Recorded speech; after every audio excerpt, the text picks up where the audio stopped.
Tahun 2022 merupakan tahun yang sempurna buat kita pekerja migran Indonesia yang pengen kerja ke Korea Selatan. Kenapa? Karena di tahun ini dimulai kembali penempatan pekerja asing asal Indonesia ke Korea Selatan.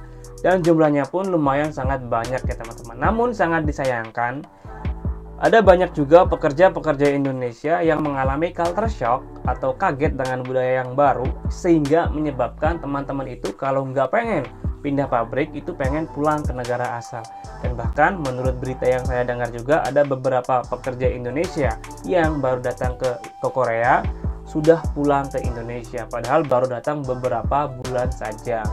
Dalam video ini saya coba kasih saran saya berdasarkan pengalaman pribadi saya yang dulu juga pernah mengalami culture shock sewaktu baru datang ke Korea Selatan, dan bahkan saya juga pada saat itu hampir pulang ke Indonesia. Penasaran dengan kisah saya? Tonton teruslah.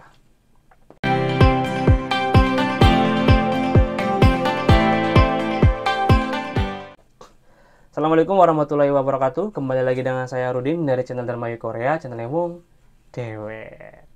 Buat teman-teman yang belum tahu, saya itu datang ke Korea Selatan pada tahun 2019, Juni 2019. Nah, posisinya saya itu meninggalkan anak saya yang baru berumur 3 bulan dan juga istri saya berdua di rumah. Jadi teman-teman tahu sendirilah gimana susahnya mengurus anak yang baru lahir ya teman-teman, baru berusia 3 bulan dan juga istri saya berdua di rumah. Kalau semisal posisinya pada saat itu ada mertua saya ataupun orang tua saya yang ikut mengurus anak saya yang baru melahirkan, mungkin beban saya agak merasa terkurangi. Tetapi karena pada saat itu ketika saya baru datang ke Korea itu, anak saya yang masih bayi dan juga istri saya yang masih lelah karena melahirkan harus saya tinggalkan berduaan di rumah. Jadi sebagai suami dan juga sebagai kepala rumah tangga, beban saya itu sebenarnya agak bertambah. Jadi bukan masalah kerjaan tapi lebih ke segi mental ya yang kena sebenarnya. Ditambah pada saat tahun 2019 itu saya dapat pabrik yang ternyata saking beruntungnya saya dapat pabrik yang nakal ya teman-teman. Dari segi gaji, pekerjaan, pokoknya semuanya itu serba nggak sesuai dengan standar kerja ya teman-teman. Bahkan ada teman saya itu sama juga yang baru datang mengalami kecelakaan kerja, tangannya teriris pisau, berdarah di sini semua, diperban di rumah sakit, bukannya disuruh istirahat tapi malah disuruh kerja lagi. Saking bagusnya saya, saking beruntungnya saya di pabrik itu. Bahkan setiap gajian pun tidak dicantumkan slip gaji. Dan pada saat itu selama 1 bulan kerja, saya masuk kerja jam 7 pagi, pulang jam 7 sore, istirahat cuma 15 menit. Istirahat 15 menit itu sudah untuk makan dan istirahat ya teman-teman. Istirahat 15 menit terus kerja lagi. Dalam 1 bulan itu saya hanya mendapatkan gaji 1 juta won. Padahal seharusnya saya bisa mendapatkan gaji 2 juta lebih, tapi pada saat itu yang saya terima hanya 1 juta won saja. Dan pada saat saya ingin menanyakan mengenai kerincian, kejelasan mengenai gaji saya, ternyata slip gajinya itu nggak ada. Jadi setiap karyawan itu nggak dikasih slip gaji. Dan di pabrik saya yang pertama itu, karyawannya pabrik kecil, karyawannya cuma 7 orang kalau nggak salah. Setiap gajian nggak dikasih slip gaji. Jadi saya nggak tahu rincian gaji saya, potongannya apa saja saya nggak tahu. Dan ditambah lagi pekerjaan yang lumayan bahaya. Makanya saya berpikir, udah mah saya meninggalkan anak saya yang masih kecil, terus juga di kerjaan juga begini dapatnya. Beberapa minggu pertama itu saya tiap malam itu nangis teman-teman. Nangisnya kenapa? Ya karena saya meninggalkan keluarga saya dengan harapan pengen meningkatkan taraf ekonomi keluarga saya ya. Terutama pengen bikin rumah. Tetapi sesampainya di sini kok dapat pabriknya yang seperti ini gitu. Jadi 3 bulan pertama saya kerja ke Korea Selatan itu nggak dapat uang. Dapat uang tapi cuma buat makan saja.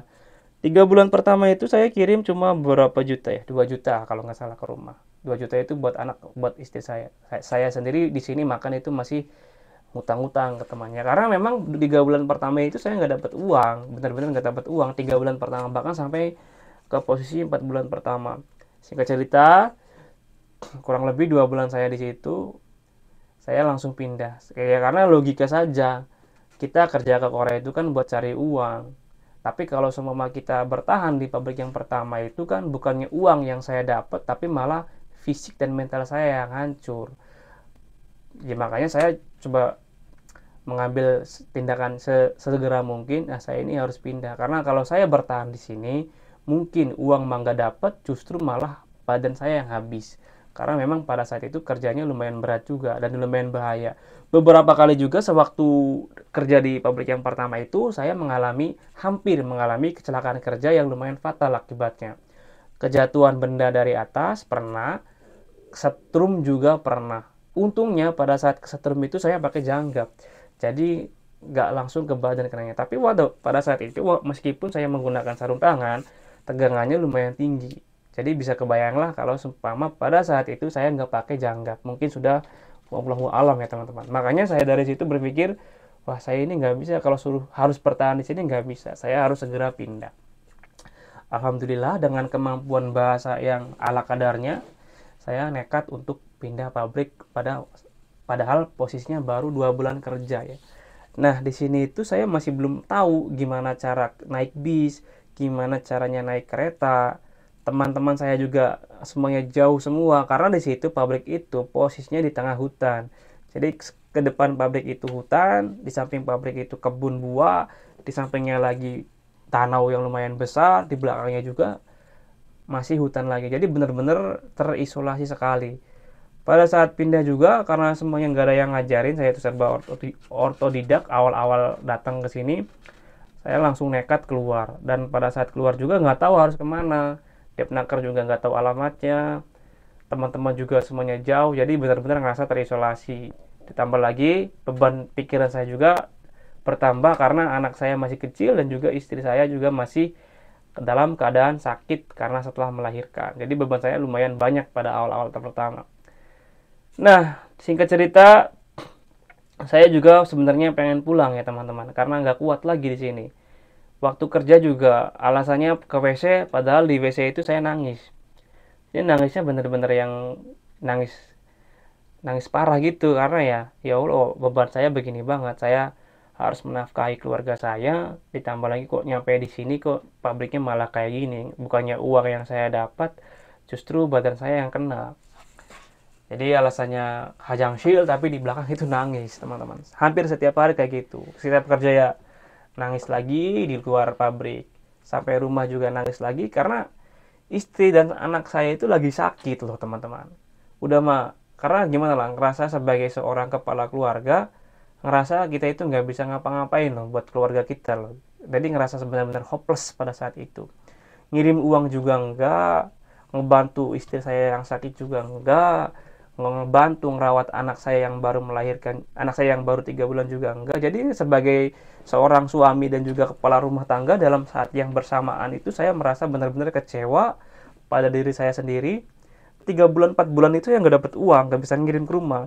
Buat makan di sini saja saya ngutang-ngutang ke teman. Nah, singkat cerita 4 bulan berlalu, akhirnya saya dapat pekerjaan di pabrik yang ada di Paju yang lumayan lama, selama 2 tahun di situ. Nah, di Paju ini sebenarnya nggak semulus yang teman-teman perkirakan. Di Paju ini jam kerja itu sebenarnya jam setengah 9 di standar kontrak kerjanya. Tetapi saya itu sudah masuk ke pabrik itu jam setengah 8.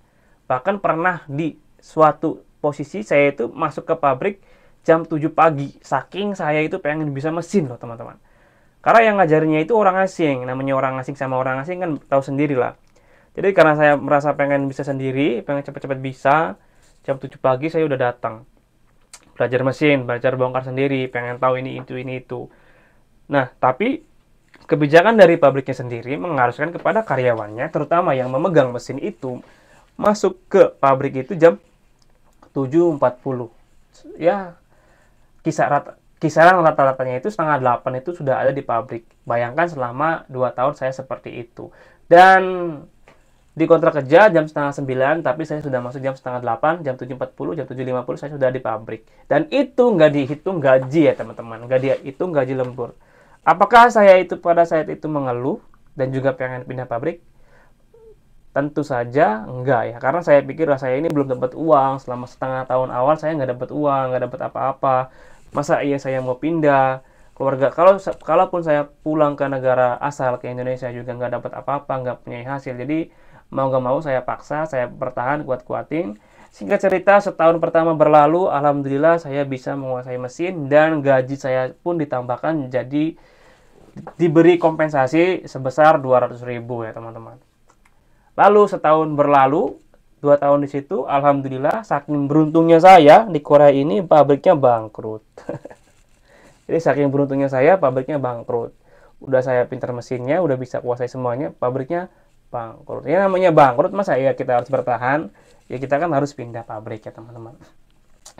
Dari pabrik yang di Paju selama 2 tahun ini saya pindah ke Incheon di pabrik PCB elektronik. Di pabrik elektronik ini kerjanya sangat enak, gajinya lumayan gede. Di pabrik yang di Incheon ini saya menerima gaji bersih itu 3 juta lebih ya, 3 juta won lebih. Silakan teman-teman hitung sendiri berapa dalam rupiahnya.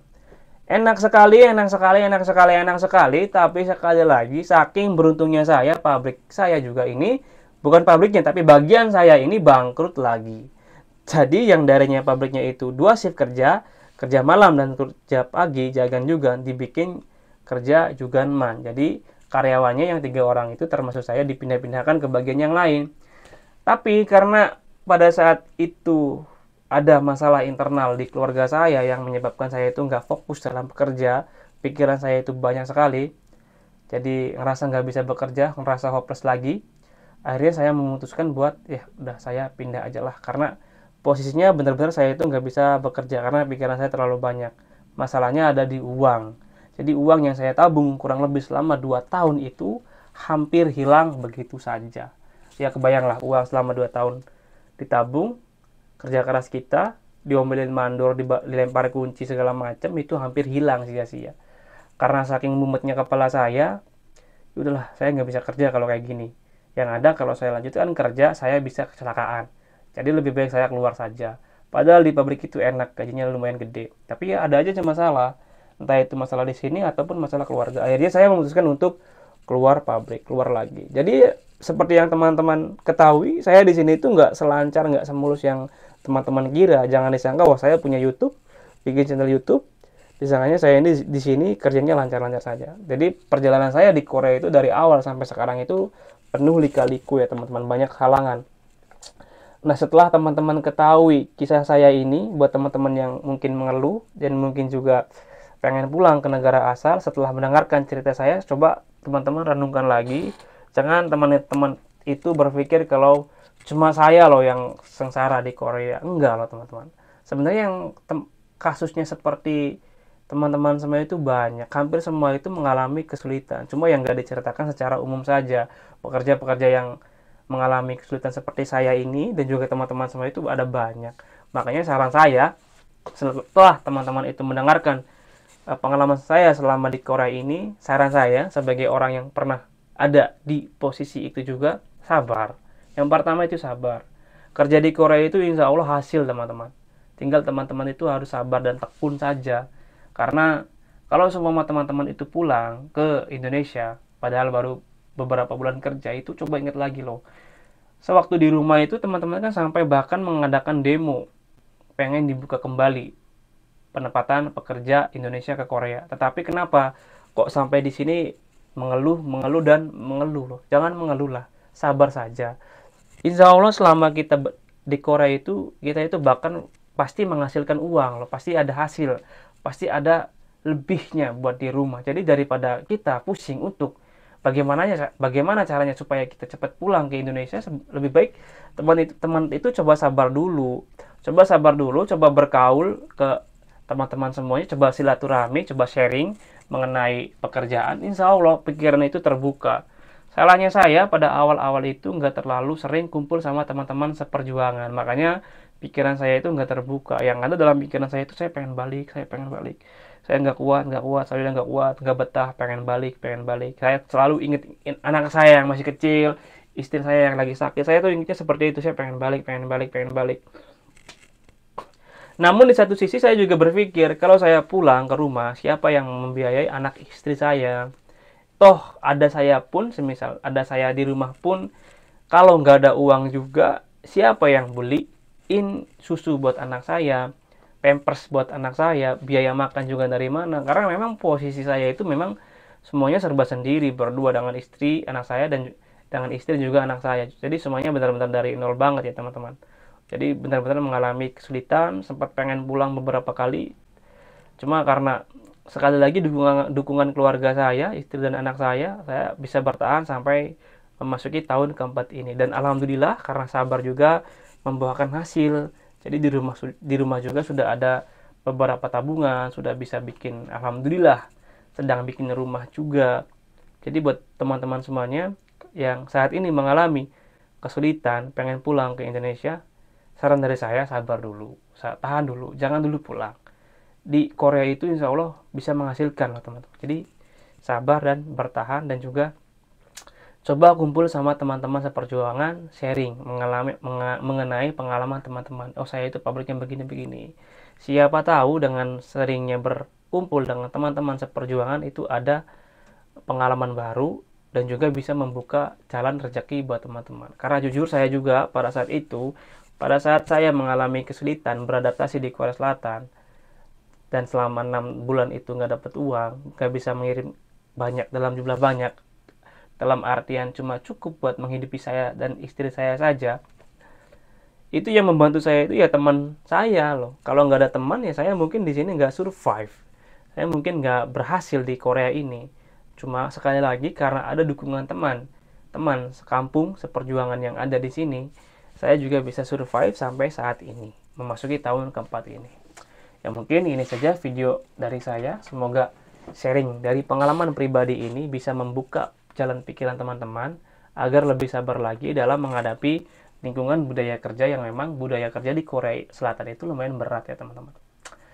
Cukup sekian dulu video dari saya ini. Terima kasih sudah mendengarkan kisah keluh dari saya.